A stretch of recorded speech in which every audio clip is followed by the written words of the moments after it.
Sabah Nour, marhaba bikoum. Monsieur le ministre des Travaux publics et des Transports, Monsieur le ministre du Commerce, Monsieur le vice-président de l'Assemblée populaire nationale, Messieurs les membres de la représentation nationale APN et Sénat, Messieurs les hauts fonctionnaires de l'État, Monsieur le secrétaire général du comité de liaison de la route transsaharienne, Monsieur le représentant du Forum des chefs d'entreprise, Monsieur le représentant de l'Union générale des travailleurs algériens, Mesdames et Messieurs de la presse écrite, parlée et télévisuelle, Mesdames et Messieurs. C'est avec un immense plaisir et une émotion non contenue que je vous retrouve pour cette nouvelle édition du CITEM. C'est avec un immense plaisir aussi que j'accueille des participants nouveaux venus agrandir la famille du CITEM. Je vous remercie pour cette confiance renouvelée. J'avoue que ça a été un véritable challenge pour moi de pouvoir réunir autour d'une thématique cet aéropage de personnalités aux compétences avérées. Ce qui, pour une jeune entreprise comme la mienne, est un gage de confiance en mon pays, en ses institutions, en ses hommes, ses femmes aussi, et en son avenir. Cette chance que j'ai donc et cette opportunité en sont l'expression que l'on peut faire de belles choses pour peu que l'on y croit. Ma croyance à moi, que j'ai envie de partager avec vous et de faire du CITEM, qui est une marque déposée et protégée, un rendez-vous annuel majeur en Algérie. Rendez-vous des professionnels venus d'horizons divers, de pays divers, pour débattre d'un sujet commun au service de notre économie. Le sujet ou la thématique de cette édition traite du meilleur moyen de mettre en synergie les efforts de l'État, que ce soit en matière d'infrastructures de transport et de logistique, ou de facilitation de toute nature, et bien évidemment l'intelligence de nos opérateurs économiques au bénéfice de la diversification de nos exportations. Le choix de l'Afrique, notre profondeur stratégique n'est pas fortuit. Il est le résultat d'un choix délibéré au vu de notre histoire, des liens qui nous unissent à ce continent et des opportunités qu'il offre.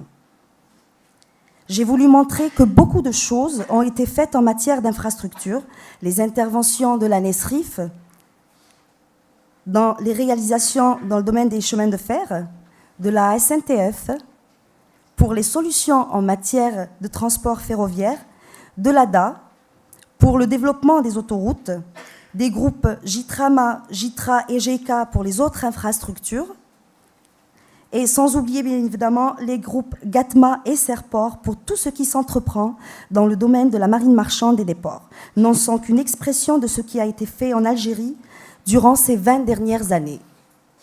Il serait prétentieux pour moi de citer tout ce qui a été entrepris dans notre beau pays, soit un effort propre, soit avec le concours d'entreprises étrangères, à l'instar de CRCC, CITIC, Astran ou autres.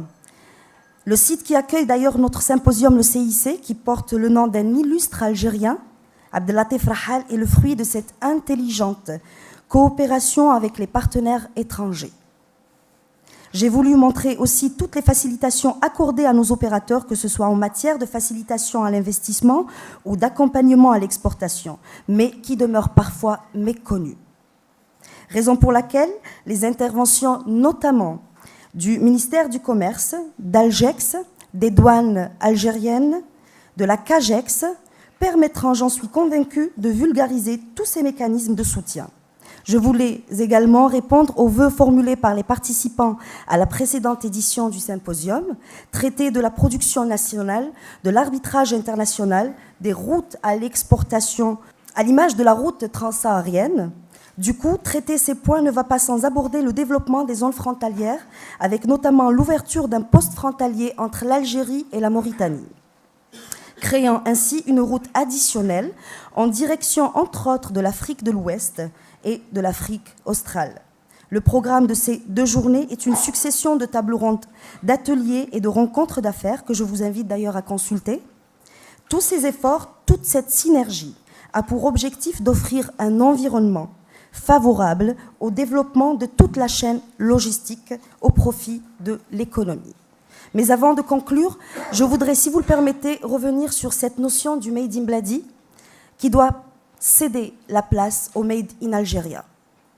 Ce symposium sera clôturé par la remise d'un trophée qui sera décerné au meilleur atelier, dont le jury comprend des personnalités aux compétences reconnues, chacune dans son domaine de prédilection. Nous avons le transport, le commerce, la presse, les droits des affaires, et par une cérémonie animée par un maître interprète de la chanson algérienne. Je ne clôturerai pas mon discours sans remercier vivement Monsieur le ministre des Travaux publics et des Transports, Monsieur le ministre du Commerce pour leur haut patronage et l'intérêt accordé à cet important événement. Je remercie également Monsieur le ministre de l'Agriculture. D'ailleurs, il s'excuse il ne pouvait pas être là aujourd'hui, d'avoir d'ailleurs répondu, en tout cas présent pour l'initiative du CITEM. Je remercie aussi le ministère de la Défense nationale, le ministère des Affaires étrangères, le ministère de l'Intérieur et des collectivités locales, le Conseil de la Nation ainsi que l'Assemblée populaire nationale. Je vous remercie encore une fois de votre présence parmi nous. Je crois en vous, je crois en ce pays et plein de succès à votre symposium. Merci beaucoup.